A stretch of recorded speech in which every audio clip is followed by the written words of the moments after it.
Hello! In this video I will show you how to install Microsoft Edge browser on Samsung Galaxy A16. So you have to start by opening your Google Play Store, then click on search bar and type in Edge. Now click search and click install.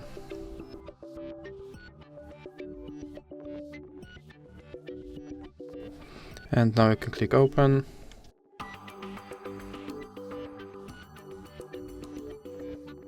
And now you can set this browser as a default browser, or you can click not now. Here you have to confirm your data and privacy settings.